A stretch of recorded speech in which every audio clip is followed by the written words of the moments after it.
Salve pessoal, aula 3, aula de limites. Então agora, que o cálculo em si ele começa, com essa aula 3 aí, a aula de limites. Então o limite ele é utilizado aí para analisar o comportamento de funções, o comportamento de gráficos também, né? E ele reflete ali uma tendência. A medida ele vai te mostrar, o valor da função quando x tende a um determinado valor. Então é o limite da função que você está trabalhando quando x tende a um determinado valor. Então esse limite aí ele vai ser um valor, pode ser um número real, pode ser infinito também, né? Então o valor do limite aqui a gente vai aprender a calcular logo em seguida. Mas a notação é limite de f de x quando x tende a x0, que é o valor de entrada. Então, basicamente, no cálculo do limite, ele trabalha com essa questão da tendência. Por exemplo, nessa função aqui, f de x é igual a 2x mais 1. Conforme o x ele se aproxima do número 1, o valor de entrada, conforme ele se aproxima do número 1, o valor de saída, você repara que ele vai se aproximando cada vez mais do 3. Então ele analisa isso. Então o limite ele analisa esse comportamento da função e também gráfico, de que quanto mais próximo a minha entrada for do número 1, então você repara aqui que eu vou me aproximando cada vez mais do número 1, a 0,98, 0,998 e assim por diante.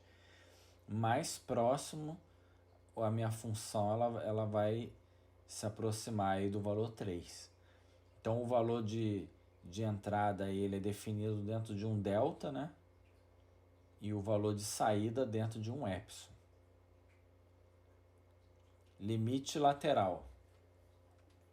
Então existe o limite lateral pela direita, que a gente usa aqui um sinal de mais, e limite lateral pela esquerda, que é quando a gente usa aqui um sinal de menos.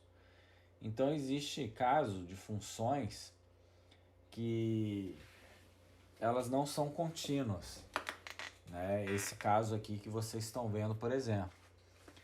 Então nem sempre a função ela vai tender ao mesmo valor se a aproximação for feita pela direita ou pela esquerda. Por exemplo, quanto mais eu me aproximo do zero pela direita, vindo aqui da direita para a esquerda, pegando números grandes, 2, 1, 0, 5, quanto mais eu vou me aproximando do número zero, mais a função ela vai se aproximar do número 1. Então o limite dessa função aqui que a gente está vendo pela direita, que é o com sinalzinho de mais, é o número 1. Já pela esquerda, eu vou inverter o lado, eu vou trabalhar daqui, do lado esquerdo, da esquerda para a direita. Então, quanto mais eu me aproximo do zero pela esquerda, mais a função ela vai se aproximar do menos 1. Então, isso daí acontece em alguns casos, como esse aqui, que a função ela não é contínua.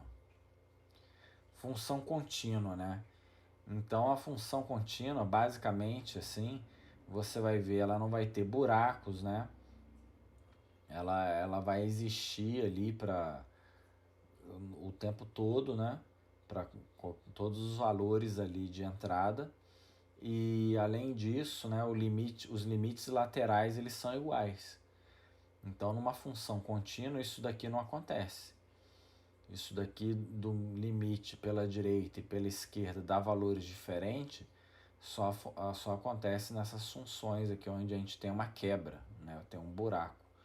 Em funções contínuas, isso daí não vai acontecer. Aqui alguns exemplos, uma função aqui que não é contínua. Tá vendo? Tem um buraco aqui. Essa outra também, tem uma quebra aqui. qual o limite de x tendendo a 2 pela esquerda? Pela esquerda eu quero tender a 2, aqui, né? Pela esquerda eu vou vir por aqui, então quando eu chegar aqui perto do 2, o limite da função vai ser 1. Já se eu vier pela direita eu estou vendo aqui por cima, ó, conforme eu for me aproximando do número 2, a função ela vai se aproximando do 3. Tá vendo? Então são valores diferentes. Então o limite da função quando x tende a 2 ele não existe. Ele só vai existir se os dois eles forem iguais, né? O que caracteriza é a função contínua.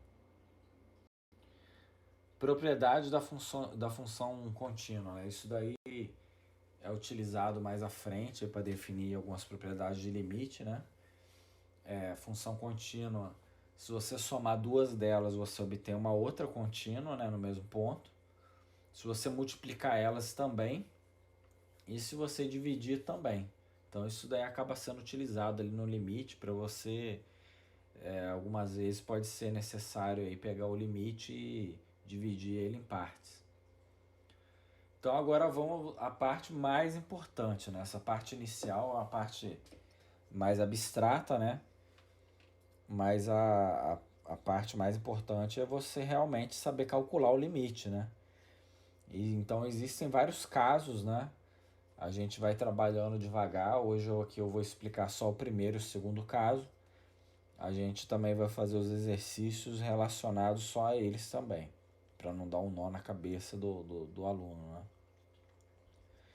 Então aqui a gente vai ver o primeiro caso, o caso mais fácil de cálculo do limite. E é o caso que você sempre vai tentar fazer, né? Que é o caso, a função ela existe, está definida no ponto, né? O que você vai fazer? Vai substituir no valor de x. Então, qual é o limite de 2x mais 1 quando x tender a 2? Então, você troca o 2 pelo 2 e calcula aqui, vê quanto dá. Ó. Então, o cálculo do limite, o básico, né, é esse. É simplesmente você trocar no valor de x, né, o valor da sua entrada ali, da tendência, né, você joga ali no valor de x, vai ficar 2 vezes 2, mais 1, vai dar 5, né, 4 mais 1, 5. Então, esse é o primeiro caso, né, que a gente vai ver ali de limite. Eu vou aproveitar aqui, né, quem quiser já pode dar uma olhada já no exercício que eu vou fazer, né, no exercício 1. Mas eu já vou aproveitar o mesmo vídeo e já vou falar do segundo caso, que já começa a ter algumas peculiaridades, né? Que é o caso, né, eu estou ali com a função polinomial, só que eu tenho a questão do infinito, né? O infinito, né, existe o mais infinito e o menos infinito, né? A gente entende que o mais infinito é quando é um número muito grande positivo, né? E o menos infinito é um número muito grande negativo. Então, como que fica o limite quando a tendência for para um número muito grande positivo ou um número muito grande negativo, mais ou menos infinito? Então, basicamente, o que você faz é colocar em evidência a maior potência de x. Então, você tem esse limite aqui para calcular. A função é essa aqui, ó, 3x à quarta menos 2x ao cubo mais x ao quadrado menos x mais 1. Na prática, você já pode pegar logo a maior potência e desprezar as outras. Por que isso acontece? Porque quando você põe em evidência, né, e troca por infinito, 2 por infinito dá 0. Se você pegar o 2 e dividir por um número muito grande como infinito, você vai zerar a função. Então, sempre essas divisões por infinito aqui, elas vão dar 0. 0, 0 e 0. E vai sobrar o 3, que vai multiplicar o x à quarta. E aí você vai ficar com 3 vezes infinito elevado à quarta, vai dar infinito.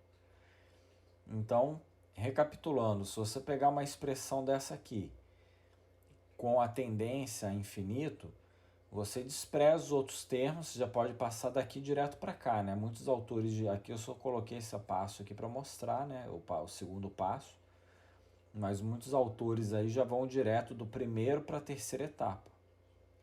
Ele simplesmente pega a função, joga fora toda a parte, né, com os menores potências, né, com os menores expoentes. Então você joga tudo isso daqui fora, vai ficar só com esse limite aqui. E aí você vai calcular o limite dessa expressão aqui, né? Infinito elevado à quarta, né? E aí vezes o 3 vai continuar dando infinito. Então isso daí, pessoal.